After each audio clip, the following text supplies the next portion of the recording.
Jerusalem, hundreds of Israeli ultranationalists paraded through East Jerusalem on Tuesday in a show of force that threatened to spark renewed violence just weeks after a war with Hamas militants in the Gaza Strip.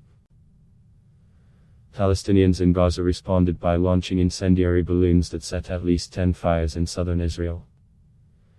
The march posed a test for Israel's fragile new government as well as the tenuous truce that ended last month's 11-day war between Israel and Hamas.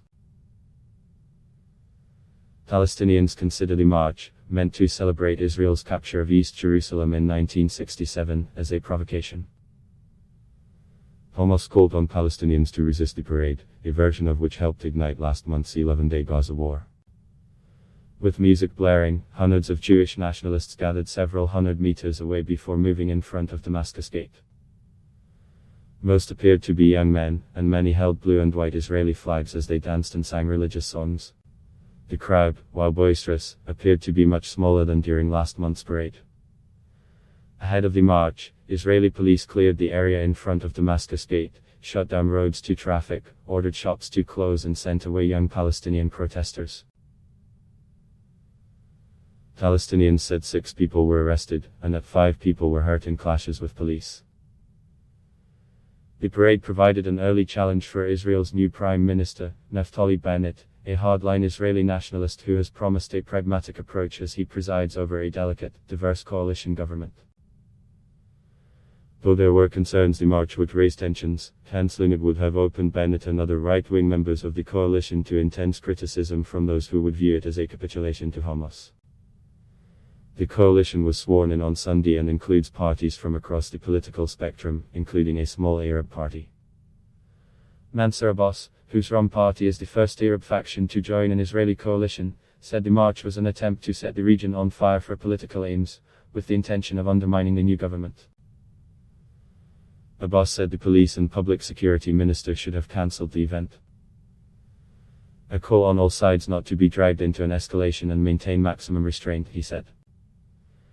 In past years, the march passed through Damascus Gate and into the heart of the Muslim Quarter, a crowded Palestinian neighborhood with narrow streets and alleys.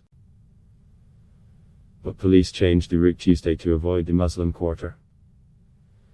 Instead, marchers were to walk around the ancient walls of the Old City and enter through Jaffa Gate, a main thoroughfare for tourists, and head toward the Jewish Quarter and Western Wall, the holiest site where Jews can pray.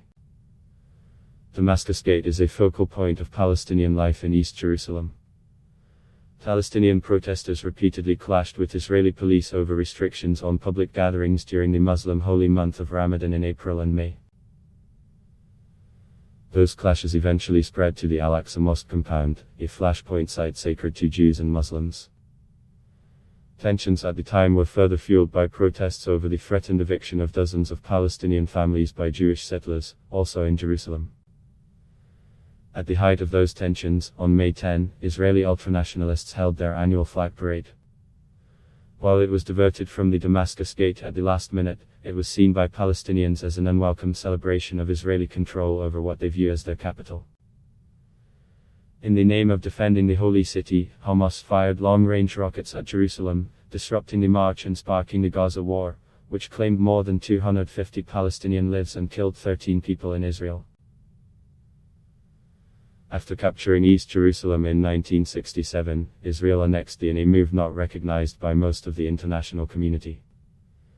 It considers the entire city its capital, while the Palestinians want East Jerusalem to be the capital of their future state. The competing claims over East Jerusalem, home to sensitive Jewish, Christian and Muslim holy sites, lie at the heart of the conflict and have sparked many rounds of violence. Ahead of the march, Hamas called on Palestinians to show valiant resistance to the march. It urged people to gather in the Old City and at the Al-Aqsa Mosque to rise up in the face of the occupier and resist it by all means to stop its crimes and arrogance. On Tuesday afternoon, Hamas-linked Palestinians launched a number of incendiary balloons from Gaza, setting off at least 10 blazes in southern Israel, according to Israel's National Fire Department. Prime Minister Mohammed Shtayyeh, of the internationally backed Palestinian Authority in the West Bank, called the march an aggression against our people. Ad block test why.